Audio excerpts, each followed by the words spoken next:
He burst onto the music scene as the demon in the band he co-founded, Kiss. He ranks number 12 in Roadrunner's 50 Best Frontmen in Metal History and has been nominated for induction into the Rock and Roll Hall of Fame. While he's still a respected musician, he's also become a successful businessman and a reality TV star, with such hit series as My Dad the Rock Star, Mr. Romance, Rock School, and Gene Simmons' Family Jewels. Hello, I'm Ernie Manouse. Coming up on InnerVIEWS, our conversation with rock and roll legend Gene Simmons.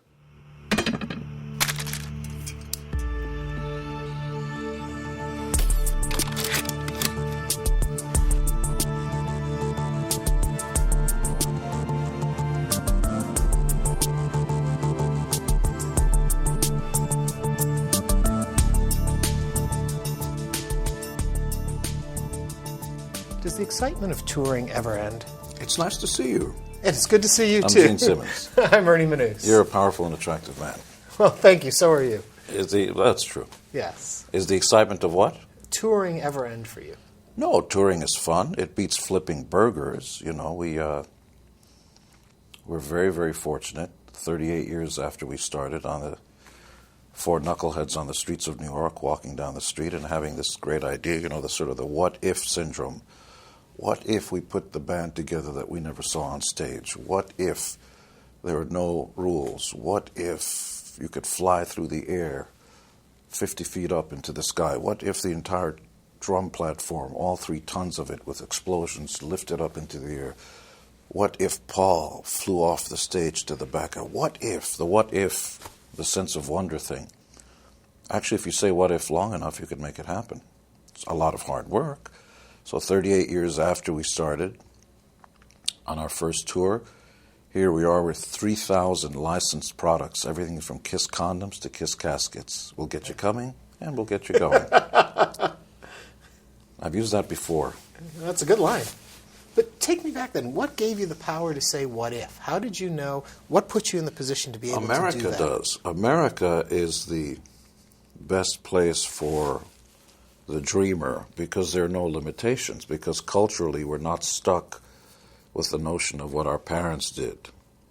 The difference between Europe, for instance, the last bastion of power, and America, the new bastion of power, and it's still new, is the notion of the entrepreneur, that the great advances in mankind were created by individuals, not corporations, and by not royalty, but you know, the regular person on the street.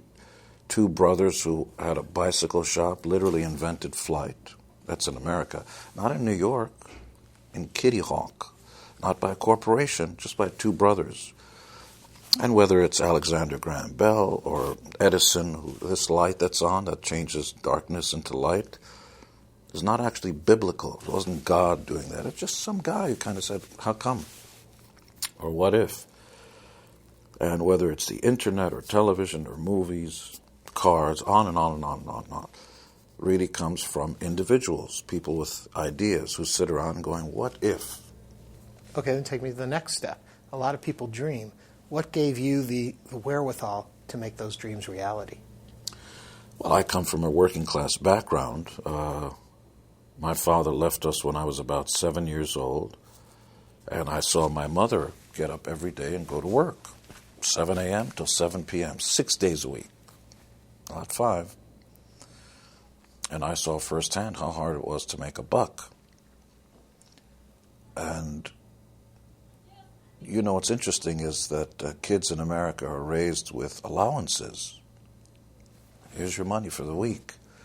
That's not how life works. So we have 2 kids.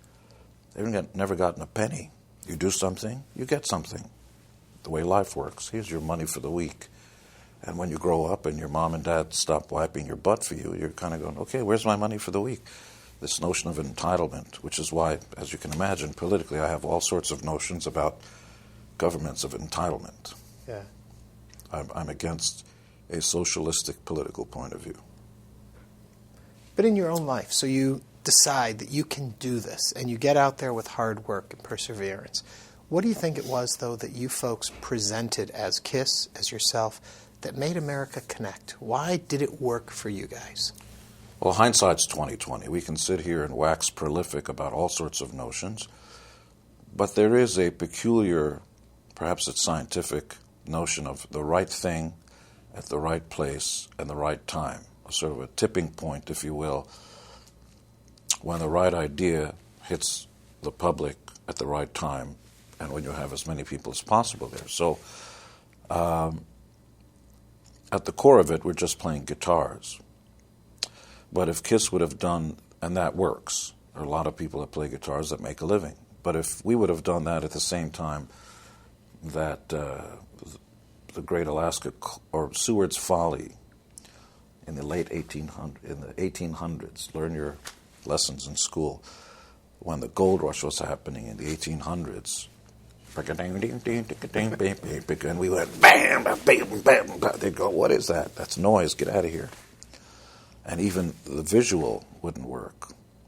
So if you take the Beatles, stick them into the 1700s, they think it was noise. Right. Part of it is luck, a lot of it is hard work, and some of it is the what if. Yeah. The staying power then.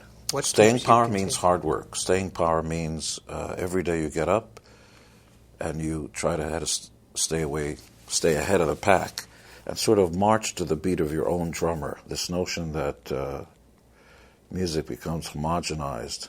In other words, there are lots of successful rappers that have short careers, because if you can replace one rapper for another, you're done. Mm-hmm. The more unique you are in what you do, the better your chances of continuing on. So when you take a look at bands, sometimes it's musical, take a look at a band like AC/DC. You hear it, you immediately know what it is, that's what they serve up. You want ballads, go to another band. They serve up straight up, that's what you do. KISS serves up spectacle.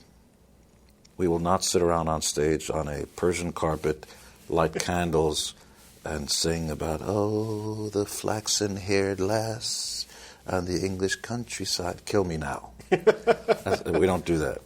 You know, you want nice, quiet, stay at home with grandma, pour another glass of water and put her false teeth in it. Let the spinach rise to the top. That ain't what we do.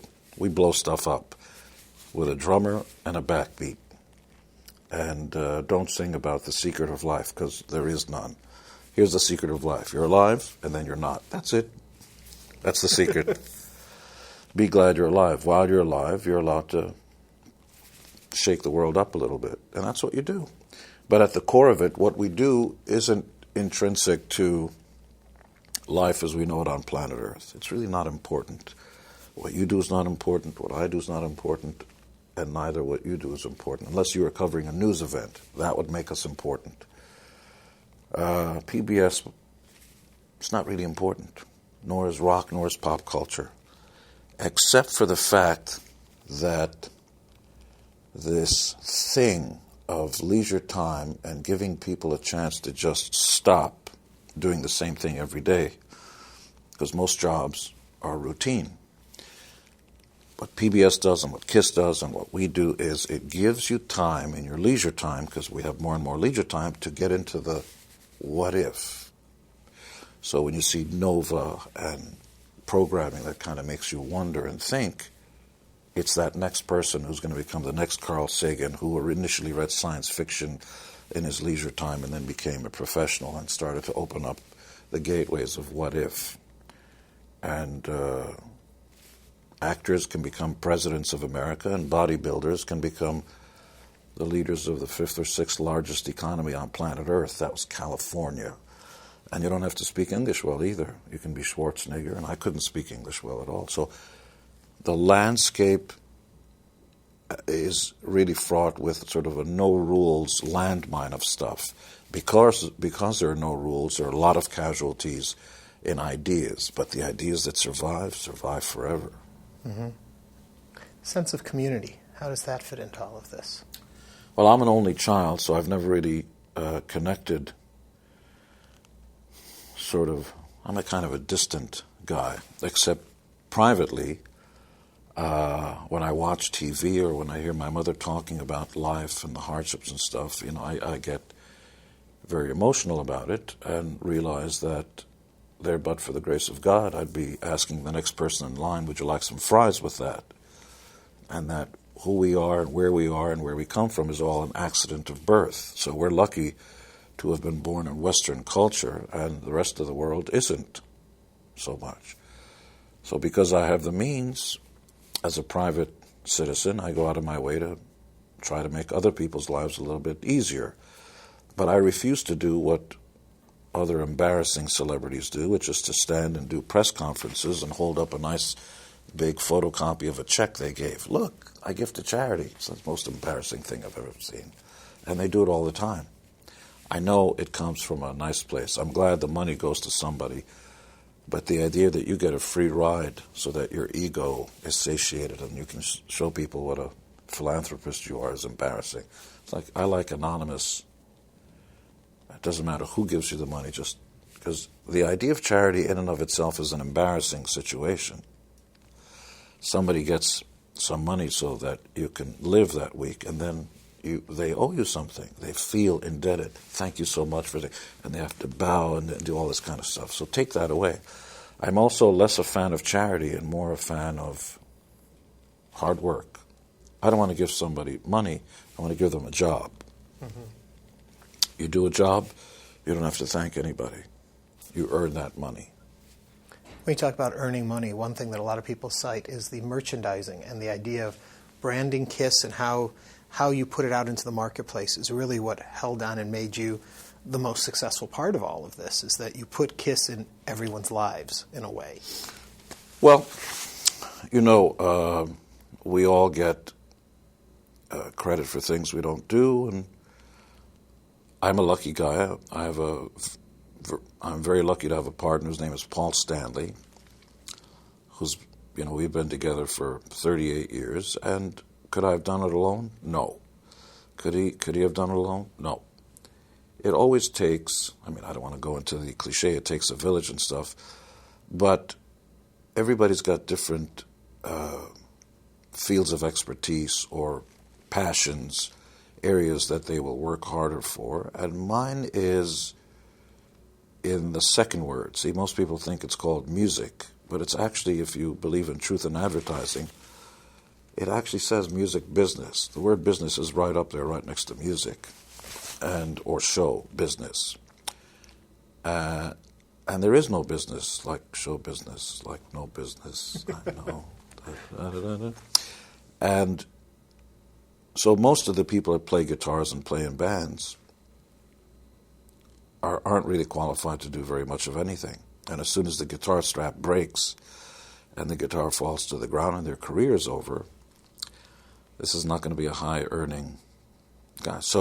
But that's their responsibility. While you're in the seat of power, it's your responsibility to educate yourself, find out the way structure works, find out what due diligence means. These all sound like big words like gymnasium, but it's still your responsibility. And for the first time in history since the Gutenberg Bible, the intelligentsia and the royals weren't the only ones who held the power of knowledge. Mm-hmm. Everybody has equal access. You can be the lowest earning person, and you can be Carlos Slim, who's a Lebanese immigrant to Mexico, who's not Mexican at all, but is the richest man in the world today in a country that doesn't have problems with monopolies. But that's another story. That's how you become the richest, by being a monopoly. But what it really means is that no matter how much you earn, no matter how much you know or don't know, you can have the same access to power that the high-end people have. And that means you have the ability to keep pushing yourself up. But how do you know what's right to create for, in a sense, the merchandising word? How do you know what's going to work, what's not? Where have the successes lie? You don't. You learn to listen. People will tell you what they like, which is why there's an interesting example of what I'm talking about. Steven Spielberg, who I've met and listened to, obviously, is the most successful filmmaker of all time. Every single one of his movies has made at least $100 million, without fail. Nobody has equaled that record. And he's done everything from Jewish concentration camp stories to aliens from other worlds. to Color Purple, to all kinds of stuff. Every single one is made 100 million north. What he does is he makes a movie his way. He's also part owner of DreamWorks. Nobody's going to tell him what to do, how to think, how to edit. But he does a strange thing. After he gets his movie exactly the way he wants it, he will take his movie and go to Ypsilanti, Michigan, and he'll sit down with people who are completely unqualified, pretty much to do anything, especially tell him how to edit his movie, and he will listen to them with what's wrong with his movie. They'll say, I didn't like the ending, I don't like that person, I don't like that actor. And then he goes back and he changes it. He listens to the most unqualified people because ultimately you, PBS, KISS, everybody is in one business, the people business. And no matter what we think of them, whether they're the great American, populists or the unwashed masses, you can make any point of reference you like. They are the bosses. We just work here. And where does art fit into this? Art is, for my estimation, should be the name of a guy. And that anybody who calls what they do art should have a sign that says, shut up. I don't have the right to say anything about what I do. It's up to them to tell me if it's art. You can do anything you like, but you're not the one that determines if it's art. They do. So throwing up on a canvas is throwing up on a canvas. But if they decide it's art, then it's art, but not then you. Musically, where do you follow your heart and mind to make it your creation as opposed to a focus group telling you what works and doesn't work and what you should do? Part of it is a focus group. The idea of just doing whatever you want to do, whoever tells you that is successful is really not telling the truth. We're all aware when we play songs to our friend, hey, I just wrote a new song or I just did a new program. We're all aware what people like and what we don't like. And because we're social animals, we prefer to be liked than not liked, those of us who aren't sadomasochists. And even sadomasochists who want to be hated by more people than less people. So all of us are, we react. And there is no solitary. No man is an island is actually so. Nobody just does it for themselves because you need the feedback because ultimately we want to communicate with other people. Well, I'm also curious when you decided to go into the reality show business area because I'm wondering how much do you even said early on, you're not a public person in that way, letting cameras come into your home, filming your life, how much do you let be real and how much do you keep for yourself? It's pretty much what you see is what you see. We have to keep them out of the pooper, otherwise they'd follow me in there too. Yeah. And you don't want anybody to see that. No, it's a horrific sight. Do you enjoy the experience, though, of being Sure. not being in the pooper, but having the reality show? Of course. We are now the longest-running celebrity reality show of all time. We're up to 140 or 150 shows.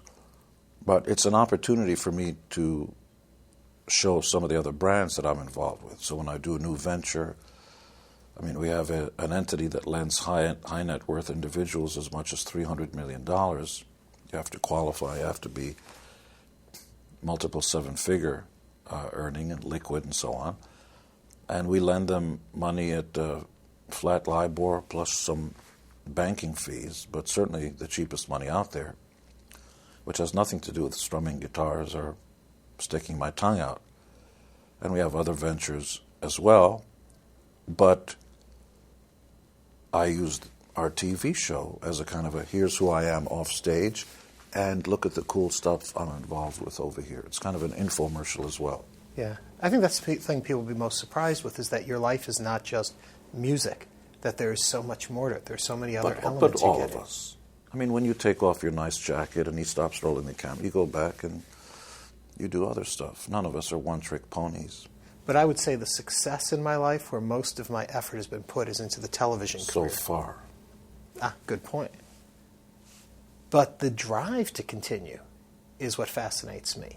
Well, I think that has to do with personalities. There are A-types and so on. Most people are afraid of getting up on stage, and I'm not. I like being judged. You have to have a loose screw, I think. Yeah. Be a certain kind of personality. and the little boys are on one side of the room and the little girls on the other side of the room, and they put the music on, there's going to be that first boy that crosses the room to ask that first girl to dance. Mm-hmm. Yeah. What did your mom think of all of this? I'm an only child, so I'm the king. Yeah? Anything I want, anything I do. I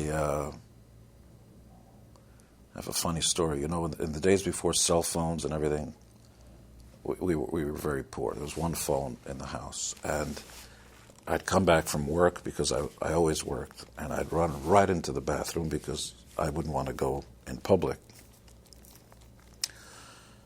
And so all my friends would call at the phone would start going.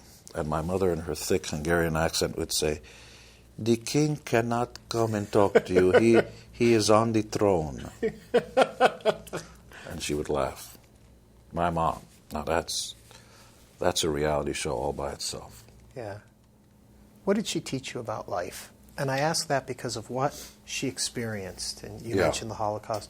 How does that then translate to a child? How did you understand where she came from? Well, I will tell you that my mother should be teaching everybody about life, because her perspective is perhaps the most profound notions about life I've heard. And I've read the existential philosophers, and Nietzsche, Kierkegaard, Kant, and what it is, who we are, what does it all mean, and all this kind of stuff. And my mother is very succinct. By the way, that's the correct way to pronounce that word, not succinct. It's like success, succinct. In her own words, translated from Hungarian, which is her native language, every day above ground is a good day. You wake up, you're alive, you win. That's all there is. So we all complain about traffic jams. I had a bad hair day. In my case, I always have a bad hair day. I love being everything. So even though I can buy this building, I don't wear the accoutrement, the jewels and the bling. My best bling is me. And that's what she teaches. Very softly, without preaching. Because the fact that my mother still believes in humanity, after having been treated like that by the animals, where an entire nation went insane. The entire population of Germany went out of their minds in World War II and was capable of horrors that we never dreamed of. The fact that she still believes in the goodness of humanity is the greatness of my mother. She's better than I am, because I would never forgive. Mm-hmm. How do you think you do that, though? It's part of your DNA. That's what makes my mother great. She happens to be my mother, but this is as great a human being as ever walked the face of the planet. Yeah. How do you impart those lessons onto your children? Well, for one thing, never negotiate with kids for 3 reasons. They don't have life experiences. Anything that they do that's a mistake, they don't have to have the repercussions for. And most importantly, I'm bigger than you are. That's really it. Yeah.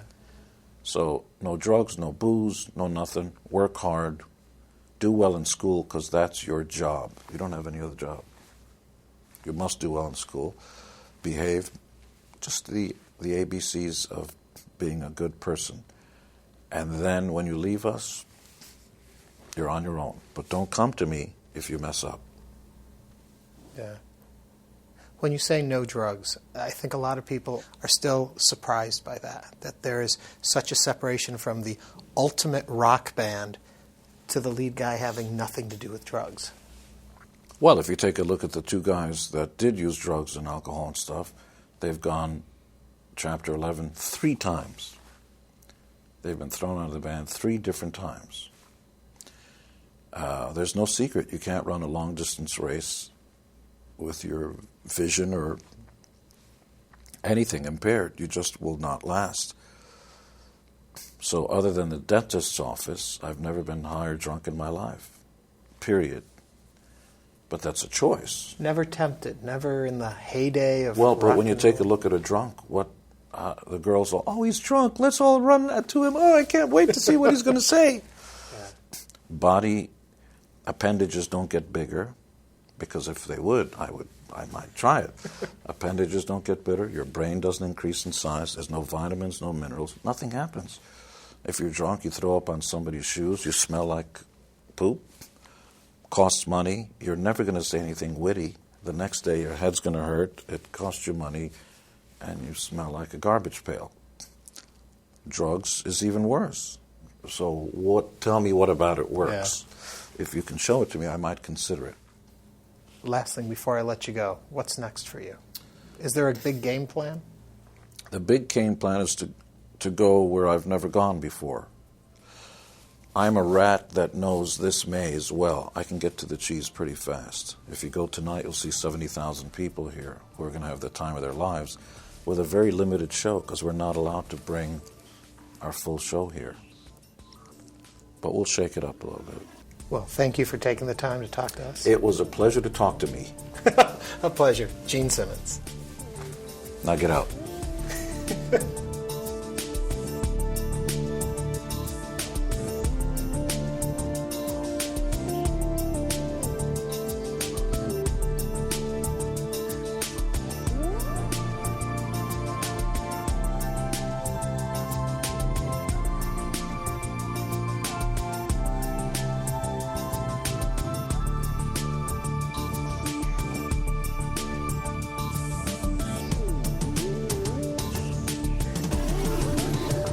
To order a DVD of this or any episode of InnerVIEWS, please visit HoustonPBS.org.